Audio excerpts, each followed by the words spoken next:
Hay una mujer cuyo nombre ha sido difamado durante siglos, una mujer cuya verdadera historia fue borrada, reescrita y sepultada bajo toneladas de mentiras y manipulación.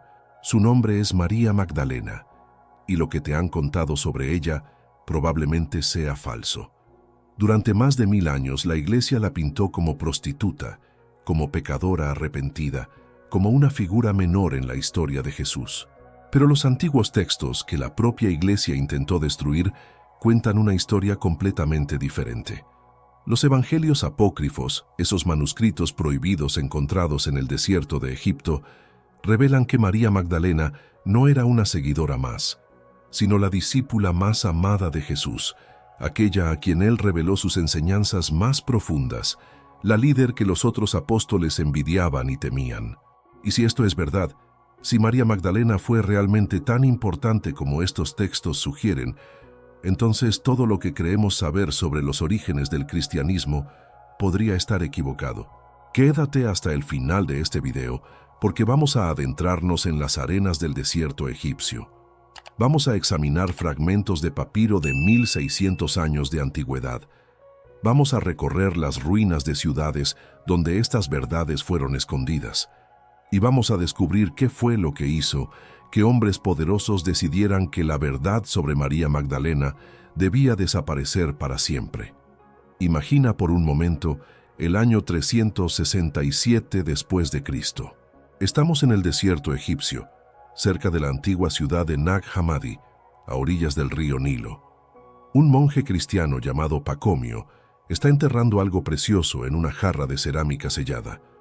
No es oro ni joyas, son libros, códices de papiro escritos en copto, la antigua lengua egipcia.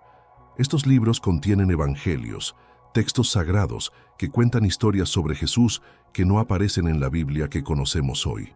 Pacomio sabe que si las autoridades de la Iglesia encuentran estos textos, serán quemados, destruidos como herejía, así que los esconde en una cueva excavada en el acantilado de arenisca roja, esperando que algún día alguien los encuentre y la verdad pueda ser conocida.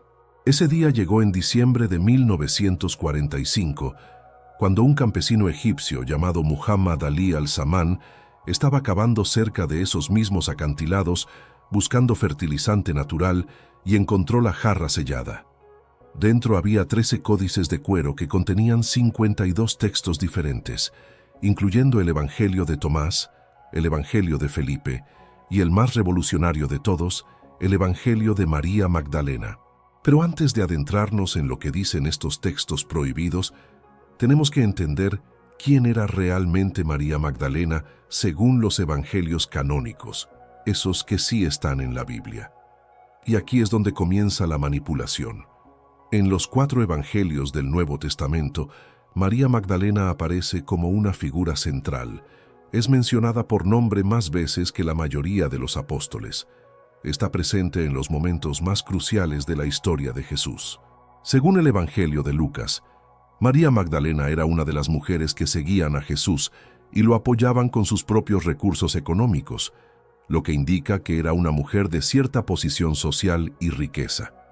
Lucas también menciona que Jesús había expulsado 7 demonios de ella, una referencia que probablemente se refiere a alguna enfermedad física o mental de la que fue sanada. Pero en ningún lugar, escúchame bien, en ningún lugar de los evangelios canónicos se dice que María Magdalena fuera prostituta. Esa mentira fue inventada siglos después.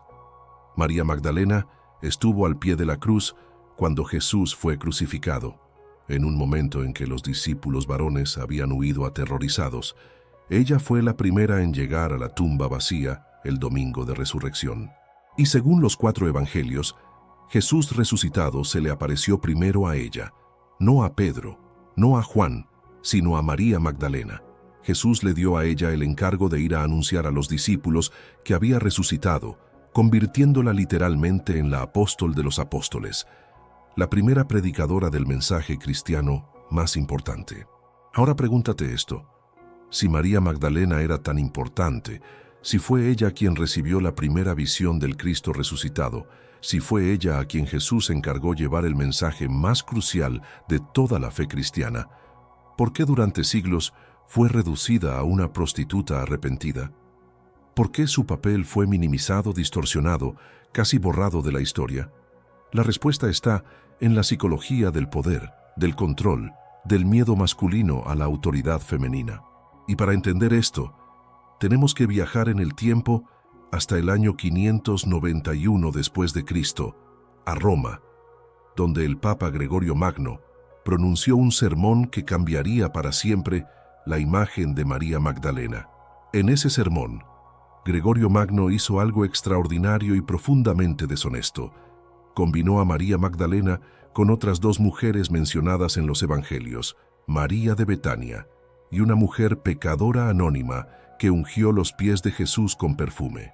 Sin ninguna base textual, Gregorio declaró que estas tres mujeres eran la misma persona y que María Magdalena había sido una prostituta antes de conocer a Jesús. ¿Por qué hizo esto? Porque en el siglo VI, la Iglesia estaba consolidando su estructura patriarcal, estableciendo que solo los hombres podían ser sacerdotes, obispos, líderes espirituales. La existencia de una mujer como María Magdalena, que había sido la discípula más cercana a Jesús, que había recibido revelaciones directas de él, que había sido enviada como apóstol, representaba una amenaza para este orden masculino. Así que su historia tuvo que ser reescrita. Desde la psicología, este fenómeno se llama proyección y desplazamiento. Los líderes de la Iglesia proyectaron sus propios miedos sobre la sexualidad femenina en María Magdalena, transformándola de líder espiritual en símbolo de pecado sexual. Desplazaron su poder espiritual hacia una narrativa de redención que la colocaba en una posición subordinada, necesitada del perdón masculino, dependiente de la autoridad de Cristo y, por extensión, de la autoridad de la Iglesia masculina. Esta es una táctica psicológica clásica de grupos dominantes.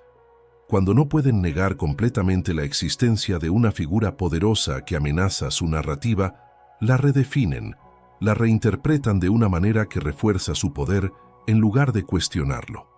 María Magdalena pasó de ser la apóstol de los apóstoles a ser la prostituta arrepentida, un ejemplo de cómo incluso las mujeres más caídas pueden ser redimidas si se someten a la autoridad de la Iglesia. Esta imagen falsa persistió durante 1400 años. Piénsalo.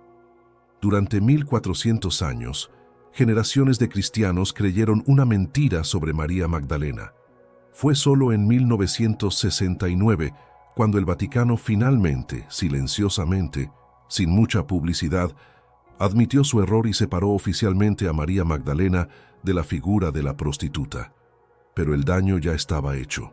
La imagen de María Magdalena como pecadora sexual está tan grabada en la imaginación cultural que incluso hoy, cuando le preguntas a alguien sobre ella, muchos todavía piensan en la prostituta arrepentida en lugar de en la poderosa líder espiritual que realmente fue. Pero ahora viene lo verdaderamente explosivo, porque los evangelios apócrifos encontrados en Nag Hammadi nos muestran una María Magdalena que va mucho más allá incluso de la figura importante que aparece en los evangelios canónicos. Estos textos fueron escritos en los siglos II y III después de Cristo, en el periodo formativo del cristianismo, cuando había múltiples interpretaciones de quién era Jesús y qué significaban sus enseñanzas. No eran textos de una única iglesia oficial, sino de diferentes comunidades cristianas gnósticas, grupos que creían que la salvación venía a través del conocimiento espiritual directo, no a través de la autoridad de instituciones.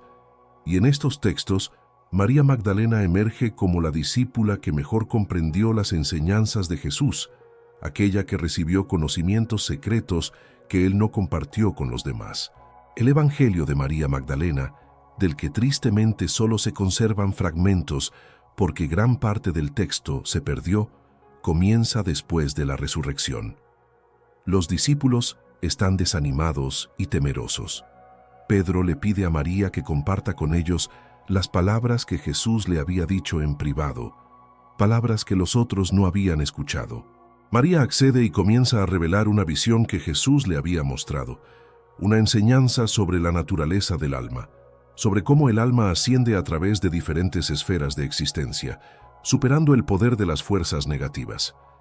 Es una enseñanza profunda, mística, que muestra a María como una maestra espiritual de altísimo nivel. Pero cuando ella termina de hablar, algo revelador sucede. Andrés se levanta y dice que no puede creer que Jesús haya dicho esas cosas, que las enseñanzas de María son extrañas. Luego Pedro, furioso, pregunta: ¿acaso habló Jesús en privado con una mujer sin que nosotros lo supiéramos? Debemos escuchar a una mujer.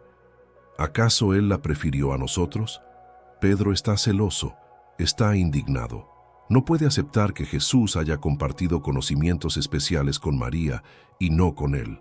Y luego María comienza a llorar y dice: Pedro, hermano mío, ¿qué estás pensando? ¿Crees que yo inventé esto en mi corazón o que estoy mintiendo sobre el Salvador? Entonces Leví, otro discípulo, interviene en defensa de María y le dice a Pedro: si el Salvador la hizo digna, ¿quién eres tú para rechazarla? Ciertamente el Salvador la conoce muy bien, por eso la amó más que a nosotros. Este pasaje es extraordinario porque captura con una honestidad brutal la tensión psicológica real que existía entre los seguidores de Jesús. No nos presenta una comunidad armoniosa de santos, sino seres humanos reales con celos, inseguridades, luchas de poder y prejuicios de género. Pedro representa aquí el arquetipo psicológico del líder masculino tradicional que ve su autoridad amenazada por una mujer competente. Su reacción no es teológica, es profundamente emocional y psicológica. Se siente desplazado, menos favorecido, menos amado por el maestro, y en lugar de confrontar sus propios sentimientos de inseguridad, los proyecta como dudas sobre la credibilidad de María. Es más fácil desacreditar a la mujer que admitir que ella pueda ser espiritualmente superior o más favorecida. Esta misma dinámica se repite en otro texto apócrifo, el Evangelio de Tomás. En el último dicho de este Evangelio, Pedro dice: que María salga de entre nosotros, porque las mujeres no son dignas de la vida. Es una declaración chocante de misoginia directa, pero la respuesta de Jesús es aún más chocante. Jesús responde: mira, yo la guiaré para hacerla masculina, de modo que ella también pueda convertirse en un espíritu viviente semejante a ustedes los hombres, porque toda mujer que se haga masculina entrará en el reino de los cielos.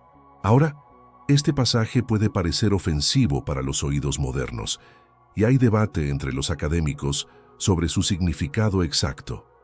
Algunos interpretan que refleja las ideas de género de la época, donde lo masculino se asociaba con lo espiritual y lo femenino con lo material. Otros sugieren que Jesús está usando un lenguaje metafórico de la época para decir que María ya posee las cualidades espirituales necesarias, que ya es igual a los discípulos masculinos en valor espiritual, contradiciendo así la afirmación de Pedro de que las mujeres no son dignas.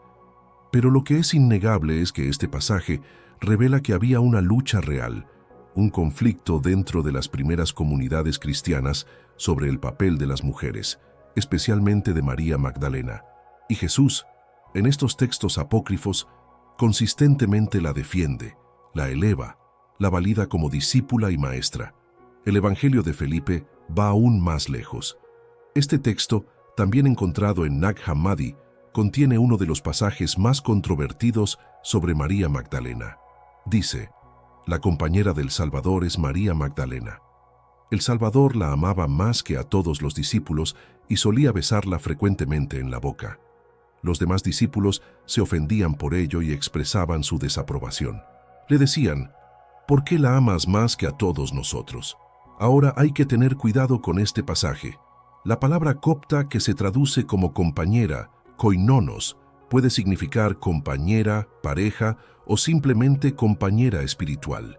La palabra que se traduce como boca está parcialmente dañada en el manuscrito original, y algunos académicos sugieren que podría ser mejilla o frente. Y en el contexto de las comunidades gnósticas, el beso era un ritual sagrado de transmisión de conocimiento espiritual, no necesariamente un acto romántico o sexual. Pero independientemente de si la relación entre Jesús y María fue romántica o puramente espiritual, lo que este texto deja absolutamente claro es que había una intimidad especial, un favoritismo, un amor particular de Jesús hacia María que provocaba celos intensos en los demás discípulos. Piensa en la psicología de esta situación. Imagina que eres uno de los 12 apóstoles. Has dejado todo para seguir a este maestro. Has caminado con él durante años. Has escuchado sus enseñanzas. Has visto sus milagros. Te consideras uno de sus seguidores más cercanos, parte de su círculo íntimo.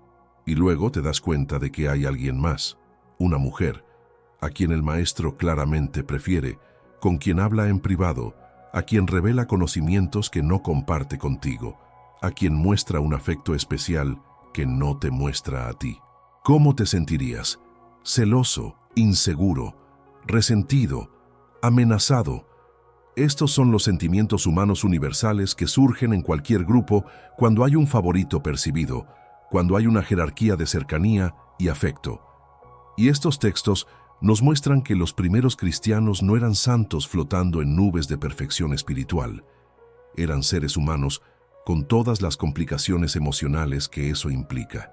Los evangelios apócrifos nos revelan que en las primeras décadas y siglos del cristianismo había comunidades enteras que veneraban a María Magdalena como la principal discípula de Jesús, como la portadora de enseñanzas secretas, como una figura de autoridad espiritual equiparable o incluso superior a Pedro y los demás apóstoles. Estas comunidades, particularmente los gnósticos, a menudo tenían mujeres en roles de liderazgo, mujeres que enseñaban, profetizaban, oficiaban rituales. Pero a medida que pasaron los siglos, la corriente que eventualmente se convirtió en la Iglesia Católica Ortodoxa consolidó su poder, estableció jerarquías masculinas rígidas y sistemáticamente suprimió las interpretaciones alternativas del cristianismo. Los textos que presentaban a María Magdalena como líder fueron declarados heréticos. Las comunidades que los usaban fueron perseguidas. Los manuscritos fueron quemados. Y el cristianismo que sobrevivió fue el que colocaba a los hombres, específicamente a los sucesores de Pedro, en todos los puestos de autoridad. No fue un accidente histórico, fue una elección deliberada, y María Magdalena fue una de las víctimas más prominentes de esa elección. Ahora viajemos a través del Mediterráneo hacia las ruinas de ciudades donde estas batallas teológicas se libraron.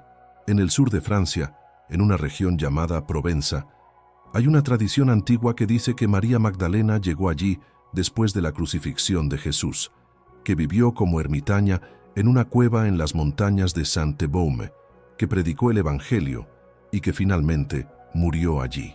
En la ciudad de Vézelay, en Borgoña, hay una basílica magnífica construida en el siglo XII que afirmaba poseer las reliquias de María Magdalena y se convirtió en uno de los sitios de peregrinación más importantes de la cristiandad medieval.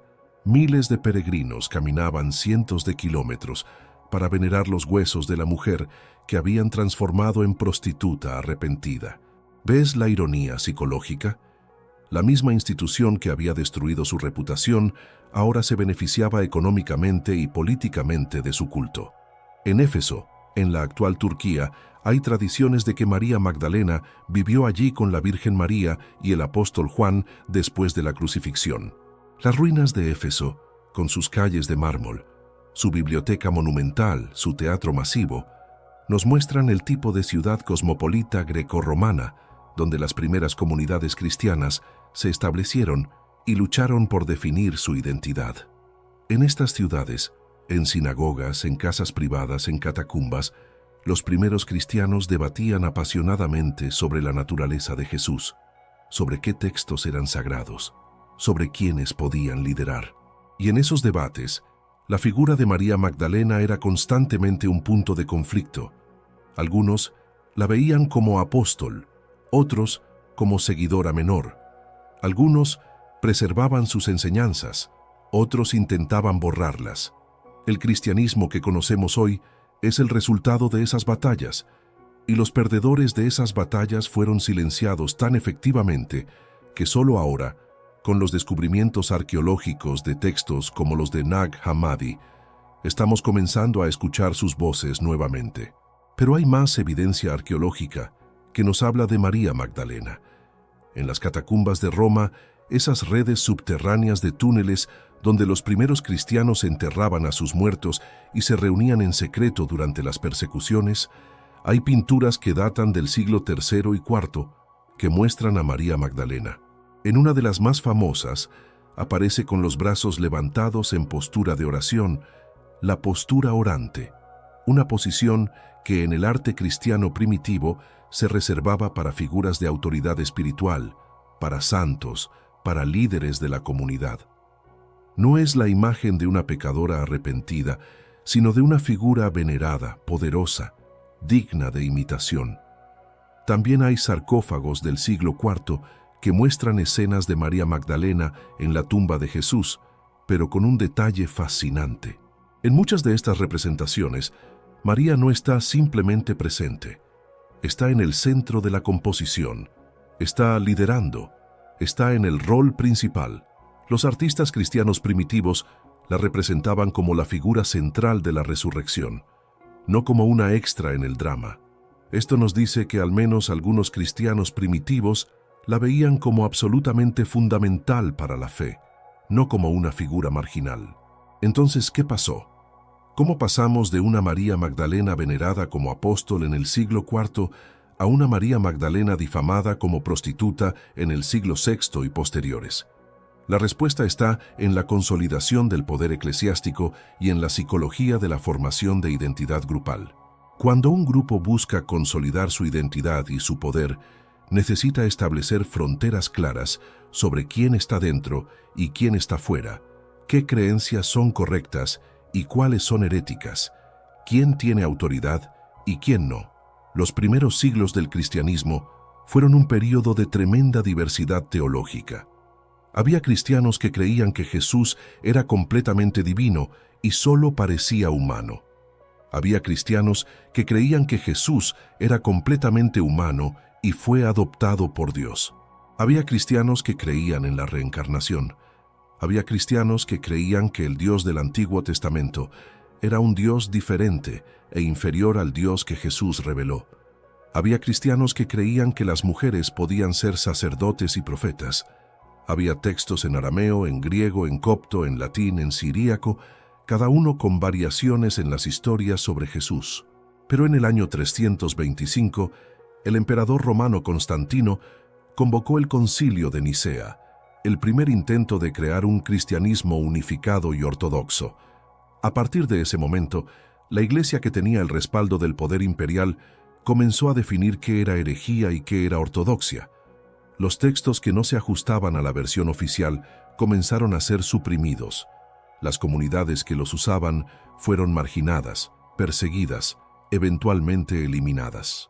Y María Magdalena, cuya prominencia en los evangelios canónicos no podía ser negada, pero cuyo papel de liderazgo amenazaba la estructura patriarcal emergente, tuvo que ser neutralizada.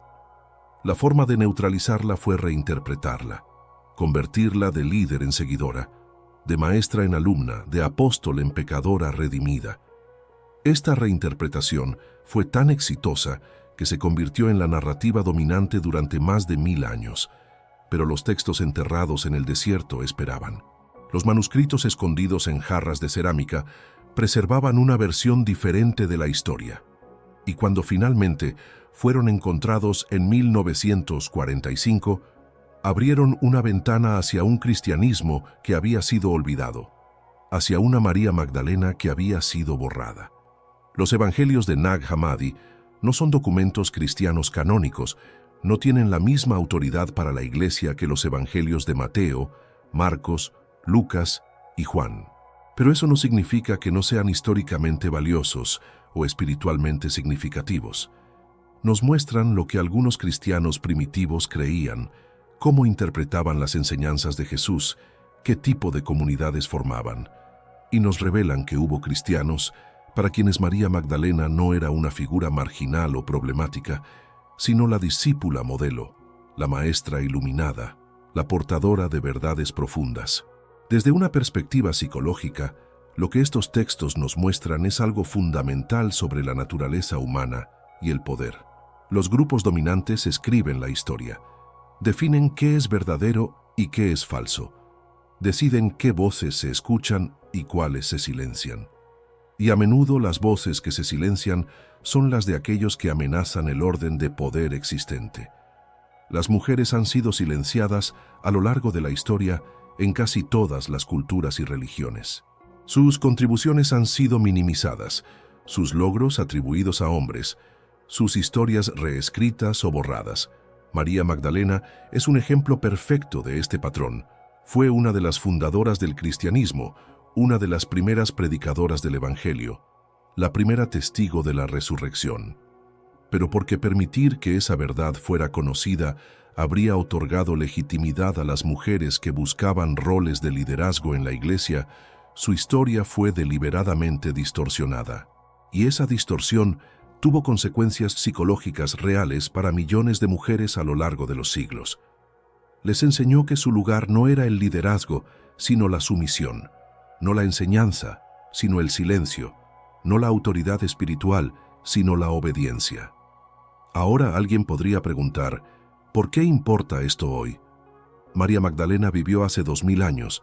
Las batallas teológicas del cristianismo primitivo terminaron hace siglos.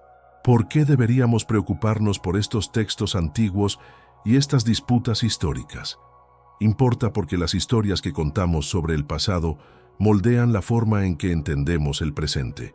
Importa porque cuando millones de personas creen que Dios estableció un orden donde los hombres lideran y las mujeres siguen, donde la autoridad espiritual es inherentemente masculina, entonces ese orden se perpetúa y se justifica como divino. Importa porque María Magdalena representa algo más grande que ella misma. Representa a todas las mujeres cuyas voces han sido silenciadas, cuyos logros han sido borrados, cuyas historias han sido reescritas para servir las agendas de los poderosos. Cuando recuperamos su verdadera historia, cuando reconocemos que fue una líder, una maestra, una apóstol, estamos haciendo más que corregir un error histórico. Estamos desafiando estructuras de poder que todavía existen hoy. Estamos cuestionando narrativas que todavía se usan para limitar lo que las mujeres pueden ser y hacer. Los descubrimientos en Nag Hammadi no son solo de interés académico. Son políticamente, espiritualmente, psicológicamente significativos, porque nos muestran que el cristianismo podría haber sido diferente, que hubo momentos en la historia donde el camino se bifurcó y se tomaron decisiones sobre qué versión del cristianismo sobreviviría.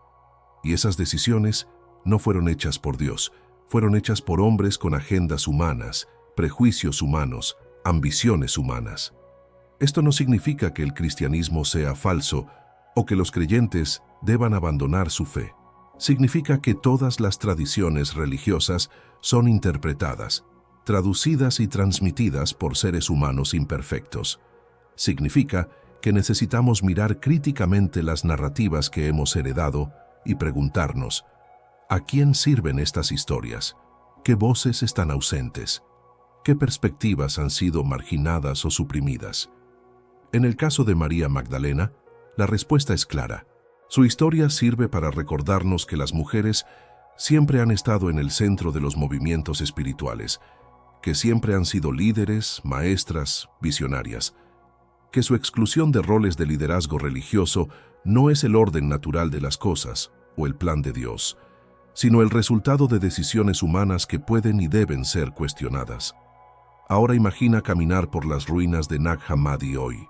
El paisaje es árido, rocoso, dominado por los acantilados de arenisca que se elevan junto al Nilo. Hace un calor sofocante. El viento levanta polvo fino que se mete en los ojos y la garganta.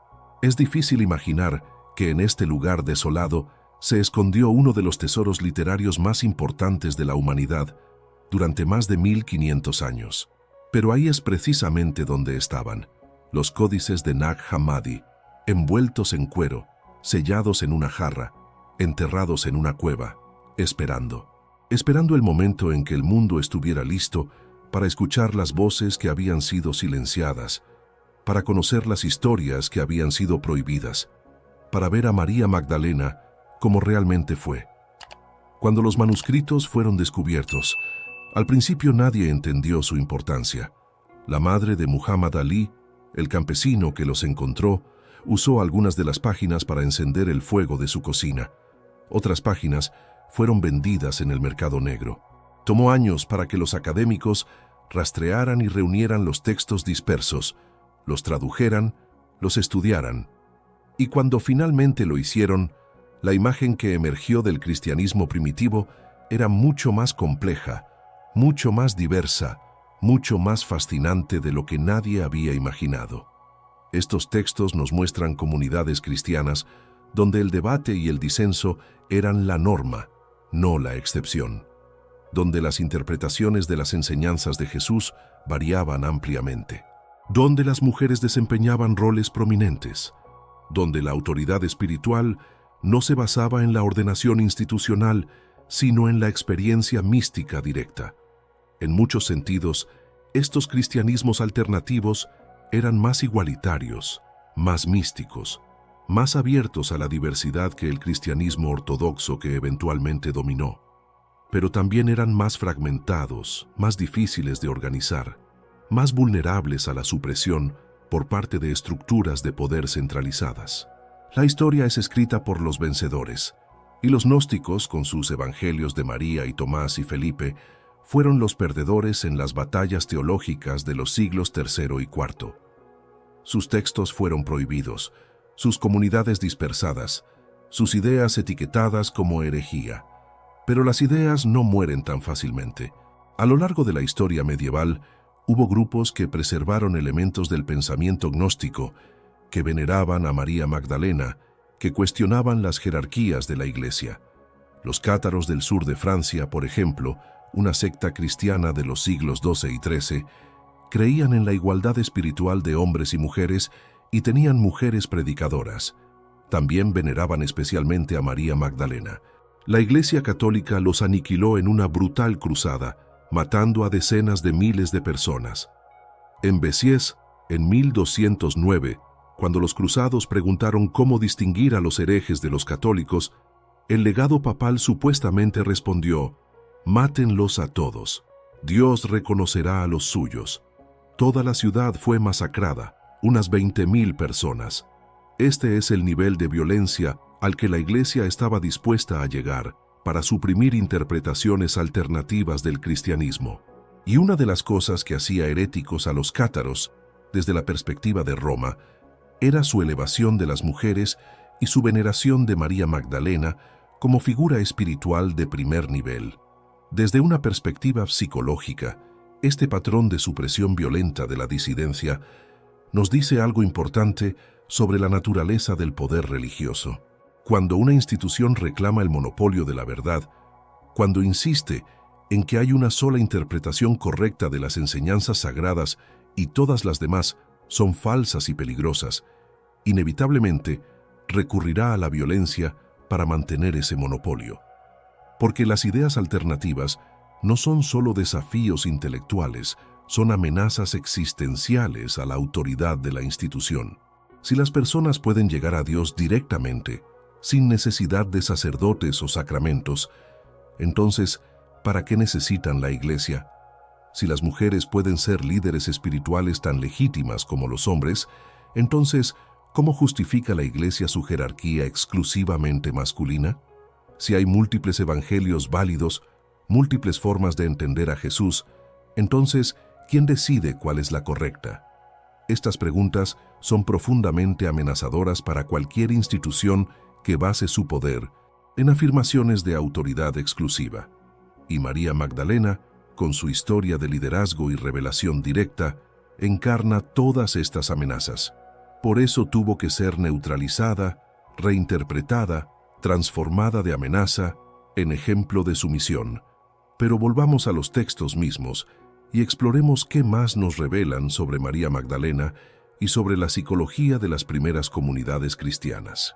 En el Evangelio de María hay un pasaje fascinante donde ella describe una visión que tuvo del alma ascendiendo a través de diferentes niveles de realidad. Es una cosmología compleja, mística, que muestra influencias de la filosofía platónica y del pensamiento judío apocalíptico. El alma, en su ascenso, se encuentra con diferentes poderes que intentan detenerla. El primer poder es la oscuridad, el segundo es el deseo, el tercero es la ignorancia, el cuarto es el celo de la muerte. Cada uno de estos poderes interroga al alma, tratando de afirmar autoridad sobre ella, pero el alma responde que los ha reconocido y superado, que ya no está atada por ellos. Finalmente, el alma alcanza el descanso en el silencio, libre de todas las ataduras. Esta enseñanza es profundamente psicológica. Los poderes que el alma debe superar no son entidades externas, sino estados internos de la conciencia. La oscuridad es la ignorancia espiritual, no saber quién realmente eres. El deseo es el apego a las cosas materiales y temporales. La ignorancia es la falta de conocimiento de tu verdadera naturaleza divina. El celo de la muerte es el miedo, la ansiedad, el aferramiento desesperado a la vida física. María está enseñando un camino de liberación espiritual que requiere confrontar y trascender estos estados psicológicos. No es una enseñanza sobre obediencia a autoridades externas o sobre rituales y sacramentos. Es una enseñanza sobre transformación interior, sobre conocimiento directo, sobre liberación de las fuerzas psicológicas que nos mantienen atrapados en patrones de sufrimiento. Este tipo de enseñanza era exactamente lo que las autoridades eclesiásticas encontraban amenazante. Si la salvación viene a través del conocimiento interior y la transformación personal, entonces los intermediarios institucionales se vuelven menos necesarios. La persona puede conectarse directamente con lo divino sin necesidad de sacerdotes, obispos o papas, y si una mujer como María Magdalena puede enseñar estas verdades profundas, entonces claramente las mujeres tienen la misma capacidad espiritual que los hombres. Todo esto socavaba el modelo de iglesia jerárquica, institucional, controlada por hombres que estaba emergiendo en los siglos III y IV. Por eso estos textos tuvieron que ser suprimidos. No era solo que contenían ideas diferentes, era que esas ideas diferentes tenían implicaciones políticas y sociales que amenazaban el orden de poder que se estaba estableciendo. Ahora piensa en lo que significa psicológicamente que estas enseñanzas hayan sido enterradas durante 1500 años. Piensa en las generaciones de buscadores espirituales, especialmente mujeres, que podrían haberse beneficiado de saber que hubo un tiempo en que una mujer fue reconocida como la principal discípula de Jesús, como maestra de verdades profundas, como líder espiritual de primer nivel. Piensa en cómo esa historia podría haber cambiado la autocomprensión de las mujeres cristianas. Podría haberles dado modelos de liderazgo espiritual femenino, podría haber legitimado sus propias aspiraciones espirituales y vocaciones de liderazgo. En cambio, durante siglos, lo que se les enseñó fue que María Magdalena era una prostituta que necesitaba ser salvada por un hombre, que su valor estaba en su arrepentimiento y sumisión, no en su conocimiento y liderazgo. El impacto psicológico de esta narrativa falsa es incalculable. Moldeó las expectativas de millones de mujeres sobre lo que podían ser, limitó sus horizontes, internalizó en ellas la idea de que su lugar apropiado era la subordinación. Y todo esto se basaba en una mentira, una distorsión deliberada de la historia. Cuando pensamos en la justicia histórica, en la necesidad de corregir los errores del pasado, María Magdalena debería estar en el centro de esa conversación. Su reputación fue destruida, su historia fue robada, su legado fue falsificado, y aunque ella misma no está aquí para recibir la reivindicación, las mujeres que han sido limitadas por la falsa narrativa sobre ella sí lo están. Recuperar la verdad sobre María Magdalena es un acto de justicia no solo hacia ella, sino hacia todas las mujeres que han sido y siguen siendo marginadas por estructuras religiosas patriarcales. Ahora viajemos mentalmente a Éfeso, esa magnífica ciudad grecorromana, donde, según la tradición, María Magdalena pudo haber vivido sus últimos años. Las ruinas de Éfeso son extraordinarias. Puedes caminar por la Vía Arcadiana, una calle de mármol de 11 metros de ancho que conectaba el puerto con el centro de la ciudad. puedes ver la fachada de 2 pisos de la Biblioteca de Celso, una de las bibliotecas más grandes del mundo antiguo, que albergaba más de 12.000 rollos. Puedes sentarte en las gradas del Gran Teatro, que tenía capacidad para 25.000 espectadores. Éfeso era una ciudad cosmopolita, un centro de comercio, cultura, filosofía y religión. Allí se adoraba a la diosa Artemisa en uno de los templos más magníficos del mundo antiguo, una de las 7 maravillas.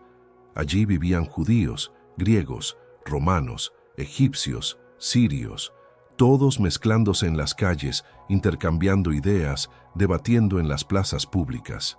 Y en esa ciudad vibrante, caótica, diversa, se estableció una de las primeras comunidades cristianas. El apóstol Pablo escribió una carta a los cristianos de Éfeso que está en el Nuevo Testamento. Juan, según la tradición, vivió allí. Y también, según algunas tradiciones, María Magdalena. Imagina ser María Magdalena en Éfeso en los años posteriores a la crucifixión. Has visto a tu maestro morir brutalmente. Has sido la primera en verlo resucitado. Has llevado el mensaje de su resurrección a los discípulos escépticos.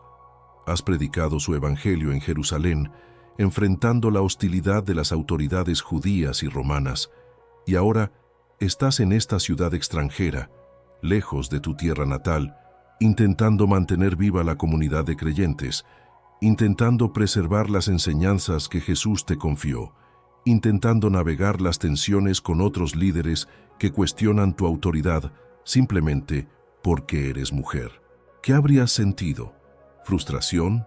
¿Determinación? ¿Soledad? ¿Sentido de misión? Los evangelios apócrifos nos dan atisbos de estos sentimientos. Cuando Pedro la cuestiona y ella llora, vemos su dolor por no ser creída, por ser rechazada por aquellos que deberían ser sus hermanos en la fe. Cuando Leví la defiende, vemos que no estaba completamente sola, que tenía aliados, que algunos hombres reconocían su valor y autoridad. Pero también vemos que era una lucha constante, que su liderazgo era constantemente cuestionado y desafiado. Esta es la realidad psicológica de ser una líder mujer en un contexto patriarcal, tanto entonces como ahora. Tu competencia es constantemente puesta a prueba de maneras que la competencia de los hombres no lo es. Tienes que ser 2 veces más capaz para recibir la mitad del reconocimiento.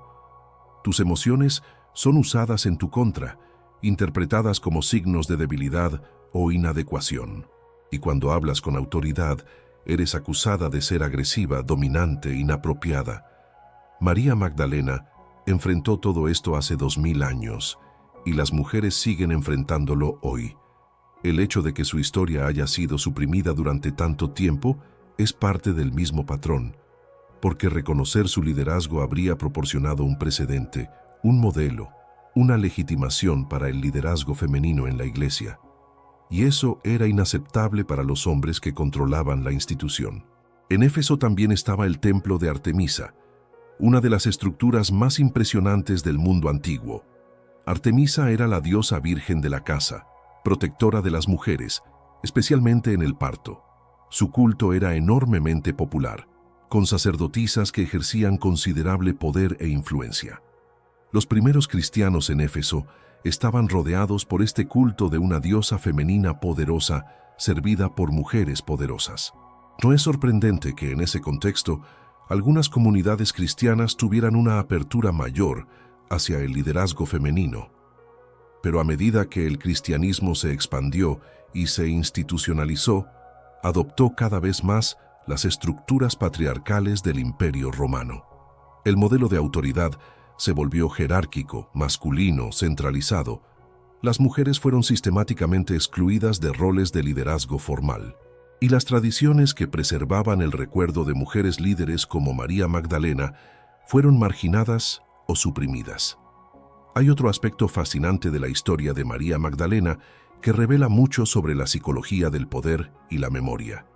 En la Edad Media, María Magdalena se convirtió en una de las santas más populares del cristianismo. Había iglesias dedicadas a ella por toda Europa. Su día de fiesta, el 22 de julio, era ampliamente celebrado. Había incontables obras de arte que la representaban. Pero ¿qué María Magdalena estaban venerando? No la apóstol de los apóstoles, no la discípula amada, no la maestra de sabiduría. Estaban venerando a la prostituta arrepentida, a la pecadora que lavó los pies de Jesús con sus lágrimas, a la mujer salvada del pecado sexual por la gracia de Cristo. En otras palabras, la Iglesia logró algo extraordinario desde el punto de vista psicológico. Logró mantener la devoción popular a María Magdalena, mientras simultáneamente vaciaba esa devoción de cualquier contenido amenazante. Las personas podían amar a María Magdalena, podían rezarle, podían venerarla, pero la versión de ella que amaban era una versión que reforzaba en lugar de desafiar el orden patriarcal. Ella era el ejemplo perfecto de lo que una mujer pecadora podía llegar a ser si se arrepentía y se sometía a la autoridad masculina. Su historia, como se contaba en la Edad Media, no empoderaba a las mujeres, sino que las mantenía en su lugar. Este tipo de manipulación narrativa es común en la historia. Los grupos dominantes a menudo permiten que se veneren ciertos símbolos o figuras de grupos subordinados, pero solo después de haber sido despojados de su poder subversivo y reinterpretados de maneras que sirven a los intereses del grupo dominante. Otro ejemplo de esto es Martin Luther King Jr. en Estados Unidos. Hoy es universalmente venerado. Hay un día feriado nacional en su honor. Su imagen está en todas partes. Pero el Martin Luther King que se venera públicamente es el que habló sobre tener un sueño, sobre juzgar a las personas por el contenido de su carácter. El Martin Luther King que denunció el capitalismo, que se opuso a la guerra de Vietnam, que organizó campañas por la justicia económica radical. Ese Martin Luther King es mucho menos conocido y citado, porque ese Martin Luther King es mucho más amenazante para los poderes establecidos. Lo mismo pasó con María Magdalena. Fue transformada de amenaza en símbolo seguro, de líder en ejemplo de sumisión. Pero los textos enterrados en Nag Hammadi preservaron otra versión, la versión que había sido demasiado peligrosa para permitir que sobreviviera en la corriente principal del cristianismo. Y ahora que esos textos han sido descubiertos, no podemos simplemente ignorarlos o descartarlos. Nos obligan a reexaminar lo que creemos saber sobre los orígenes del cristianismo. Desde una perspectiva psicológica más amplia, la historia de María Magdalena nos enseña sobre el poder de las narrativas y la importancia de cuestionar las historias oficiales. Cada sociedad, cada institución, cada grupo tiene narrativas sobre su pasado que sirven para legitimar su presente. Estas narrativas a menudo contienen verdades, pero también omisiones, distorsiones y mentiras directas. Y generalmente, lo que se omite o distorsiona son las historias de aquellos que fueron marginados, derrotados o silenciados. La historia es un campo de batalla, no solo un registro de lo que sucedió, sino una lucha continua sobre cómo se recuerda lo que sucedió, qué eventos y personas se consideran importantes, qué legados se honran y cuáles se olvidan. María Magdalena perdió esa batalla durante 1500 años. Su verdadera historia fue enterrada literal y metafóricamente. Pero los descubrimientos arqueológicos del siglo XX le dieron una segunda oportunidad. Los manuscritos de Nag Hammadi, junto con otros textos antiguos que han sido reexaminados con nuevos ojos, nos permiten reconstruir, al menos parcialmente, quién fue realmente y qué significó para las primeras comunidades cristianas. Y lo que encontramos es una mujer notable, una líder espiritual de primer nivel, alguien que estuvo en el centro absoluto de los eventos más importantes del cristianismo. Ahora no podemos saber con certeza exactamente qué relación tuvo María Magdalena con Jesús. No podemos saber si fue su esposa, su compañera romántica, o simplemente su discípula más cercana en un sentido puramente espiritual. Los textos antiguos son ambiguos y contradictorios en este punto. Pero lo que sí podemos saber con certeza es que ella fue extraordinariamente importante para él y para el movimiento que él comenzó. Fue una de las financiadoras del ministerio de Jesús, lo que significa que era una mujer de recursos e independencia. Estuvo presente en la crucifixión cuando otros huyeron, lo que muestra su coraje. Fue la primera testigo de la resurrección, lo que muestra la confianza de Jesús en ella. Y según los textos apócrifos, fue recipiente de enseñanzas especiales que otros no recibieron, lo que muestra que Jesús la consideraba capaz de entender y transmitir verdades profundas. Todo esto nos pinta una imagen de una mujer poderosa, inteligente, valiente, espiritualmente avanzada. Una mujer que, en cualquier evaluación justa, debería ser reconocida como una de las figuras más importantes del cristianismo primitivo. Y sin embargo, durante la mayor parte de la historia cristiana, ha sido recordada principalmente como una prostituta. Esa discrepancia entre quién fue realmente y cómo ha sido recordada es un testimonio del poder del patriarcado para moldear la narrativa histórica, pero también es un testimonio del poder de la verdad para eventualmente emerger, incluso después de siglos de supresión. Los manuscritos esperaron 1500 años en el desierto egipcio, pero cuando finalmente fueron encontrados, hablaron. Y lo que dijeron desafió y continúa desafiando las narrativas oficiales sobre las mujeres, el liderazgo, la autoridad espiritual y los orígenes del cristianismo. Ahora, algunas personas podrían argumentar que enfocarse en María Magdalena es una distracción de los mensajes más importantes del cristianismo, que lo que realmente importa es el mensaje de amor, perdón y salvación, no las disputas históricas sobre quién era importante en el movimiento primitivo. Pero esta objeción no entiende que el contenido de la fe y las estructuras de poder están profundamente entrelazados. Si creemos que Dios estableció un orden donde solo los hombres pueden ser sacerdotes, esa creencia afecta profundamente cómo entendemos la naturaleza de Dios, la naturaleza de la autoridad espiritual, la naturaleza de hombres y mujeres. Y esa creencia se justifica parcialmente apelando a la historia, al argumento de que Jesús eligió solo discípulos masculinos, que las mujeres en el cristianismo primitivo eran seguidoras, no líderes. Pero si esa narrativa histórica es falsa, si de hecho hubo mujeres líderes prominentes como María Magdalena, entonces todo el edificio de justificación para la exclusión de las mujeres del liderazgo se derrumba. Por eso la historia de María Magdalena importa teológicamente, no solo históricamente. Desafía las bases sobre las cuales se construyen las jerarquías de género en muchas tradiciones cristianas, y por eso también ha sido tan ferozmente resistida. Reconocer plenamente quién fue María Magdalena requeriría que muchas iglesias reevaluaran sus políticas sobre el liderazgo femenino, y eso es algo que muchos líderes religiosos no están dispuestos a hacer. Pero la verdad tiene una forma de ser persistente. Una vez que los textos de Nag Hammadi fueron publicados y traducidos, una vez que los académicos comenzaron a estudiarlos seriamente, una vez que las personas comunes pudieron leerlos y formar sus propias opiniones, la narrativa oficial sobre María Magdalena comenzó a desmoronarse. Libros, documentales, artículos académicos, novelas, películas, todos han contribuido a una reevaluación pública de quién fue realmente. Y aunque todavía hay resistencia en algunos círculos, especialmente en las jerarquías oficiales de las iglesias, el cambio es innegable. María Magdalena está siendo rescatada del olvido y la distorsión. Su verdadera historia está siendo contada nuevamente. Y esa historia es poderosa porque nos recuerda que las mujeres siempre han sido líderes, maestras, visionarias, incluso cuando la historia oficial ha tratado de borrarlo. Imagina ahora que eres una mujer en una iglesia cristiana contemporánea que no permite que las mujeres sean pastoras u ocupen roles de liderazgo. Te han dicho toda tu vida que esto es el orden de Dios, que está basado en la Biblia, que es como Jesús lo estableció.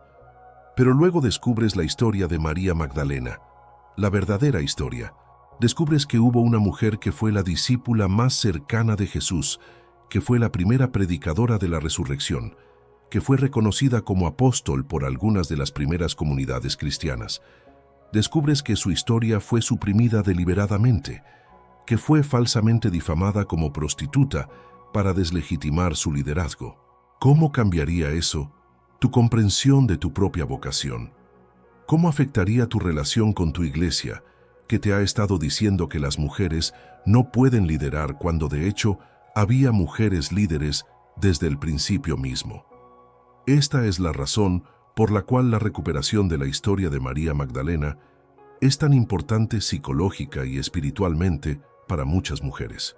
No es solo una curiosidad histórica, es una fuente de empoderamiento, de validación, de reconocimiento de que sus aspiraciones espirituales y vocaciones de liderazgo tienen raíces profundas en la tradición, incluso si esas raíces fueron cortadas y ocultadas.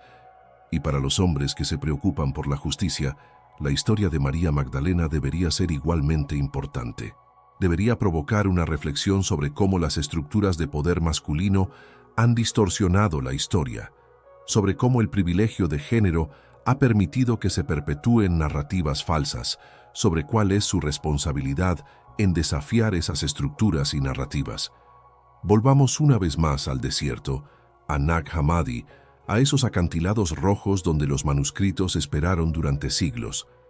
Hay algo profundamente simbólico en el hecho de que estos textos fueran enterrados en el desierto. El desierto, en la tradición bíblica, es un lugar de prueba, pero también de revelación. Es en el desierto donde Moisés recibió los 10 mandamientos. Es en el desierto donde Elías escuchó la voz suave y apacible de Dios. Es en el desierto donde Jesús fue tentado y emergió con claridad sobre su misión. Y es en el desierto donde la verdad sobre María Magdalena esperó, preservada en el ambiente seco que impidió que el papiro se descompusiera, protegida por la aridez que mantuvo alejados a los humanos durante siglos.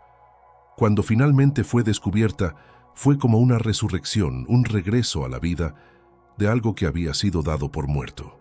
Y quizás eso es apropiado, porque María Magdalena fue la testigo de la resurrección original, y ahora su propia historia ha experimentado una especie de resurrección, emergiendo de la tumba del olvido histórico.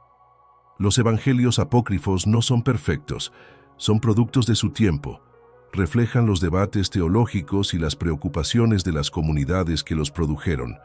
Algunos de sus contenidos son extraños para los oídos modernos, con cosmologías complejas y terminología esotérica, pero en su núcleo preservan algo precioso: la memoria de que hubo diferentes formas de ser cristiano en los primeros siglos, de que hubo comunidades donde las mujeres enseñaban y lideraban, de que hubo una mujer llamada María Magdalena que fue reconocida como maestra espiritual de primer nivel. Esa memoria fue casi destruida, pero sobrevivió. Y su supervivencia nos da esperanza de que otras verdades suprimidas también puedan eventualmente emerger, de que la justicia histórica, aunque tarde, es posible, de que las voces silenciadas puedan eventualmente ser escuchadas nuevamente. Ahora, mientras llegamos al final de este viaje a través de las arenas del tiempo, a través de los manuscritos antiguos, a través de las vidas de personas que vivieron hace 2000 años, pero cuyas luchas y pasiones todavía resuenan hoy, quiero que reflexiones sobre algo. La historia de María Magdalena no es solo su historia, es nuestra historia. Es la historia de todas las veces que la verdad ha sido suprimida por conveniencia política. Es la historia de todas las veces que voces importantes han sido silenciadas porque desafiaban el status quo. Es la historia de todas las veces que la historia ha sido reescrita por aquellos en el poder para justificar su continuo dominio. Pero también es una historia de esperanza, porque nos muestra que la verdad es resistente, que puede sobrevivir siglos de supresión, que puede ser redescubierta y reclamada. Los manuscritos de Nag Hammadi nos enseñan que nada está verdaderamente perdido mientras alguien se preocupe por buscar, mientras alguien tenga el coraje de cuestionar las narrativas oficiales, mientras alguien esté dispuesto a escuchar las voces que han sido silenciadas. María Magdalena fue difamada, olvidada, transformada en algo que nunca fue. Pero su verdadera historia sobrevivió, escondida en jarras de cerámica en cuevas del desierto, preservada en fragmentos de papiro que milagrosamente resistieron el paso de los siglos.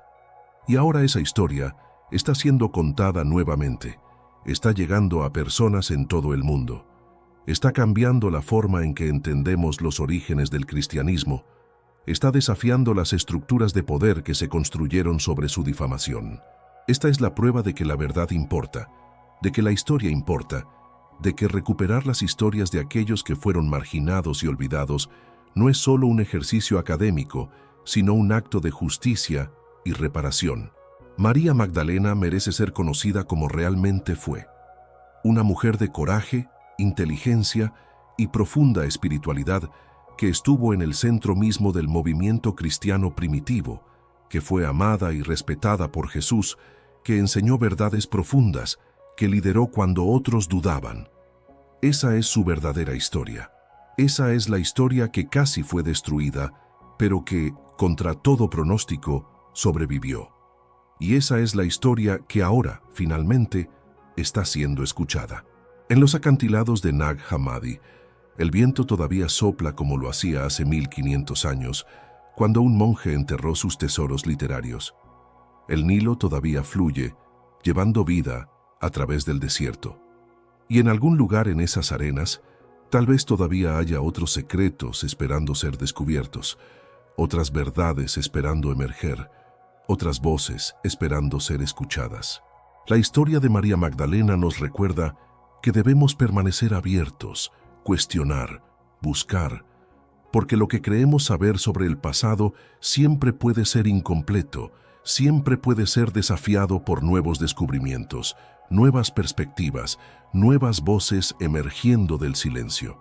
Y tal vez, solo tal vez, la recuperación de la verdadera historia de María Magdalena nos inspirará a escuchar más atentamente las voces que están siendo silenciadas hoy, a cuestionar más críticamente las narrativas de poder que se nos presentan como verdad incuestionable, a reconocer que las estructuras de dominación que existen en nuestro tiempo, como las que existieron en el pasado, se mantienen en parte a través de la manipulación de la historia y la supresión de perspectivas alternativas. María Magdalena vivió hace 2000 años, pero su historia es atemporal porque trata sobre temas que todavía nos confrontan: el poder y quién lo tiene, la verdad y quién la controla, la memoria y quién decide qué se recuerda y qué se olvida. Su resurrección histórica, el redescubrimiento de su verdadera importancia después de siglos de distorsión, es un recordatorio de que ninguna mentira, sin importar cuánto tiempo se mantenga, sin importar cuán ampliamente se crea, sin importar cuán poderosamente se refuerce, es invencible contra la verdad persistente. Los manuscritos esperaron. La verdad esperó. Y cuando llegó el momento, cuando el mundo estaba listo, cuando las personas estaban dispuestas a escuchar, emergió del desierto, emergió del olvido, emergió para desafiar, perturbar, iluminar y transformar. Esa es la historia de María Magdalena y los evangelios apócrifos. Una historia de supresión y supervivencia, de poder y resistencia, de mentiras y verdad, de muerte y resurrección. Una historia que nos enseña que vale la pena luchar por la verdad, que vale la pena recuperar las historias perdidas, que vale la pena escuchar las voces silenciadas. Porque cuando lo hacemos, no solo honramos a aquellos cuyas historias fueron robadas, sino que nos liberamos a nosotros mismos de las cadenas de las narrativas falsas que limitan lo que podemos imaginar, lo que podemos aspirar a ser, lo que podemos lograr.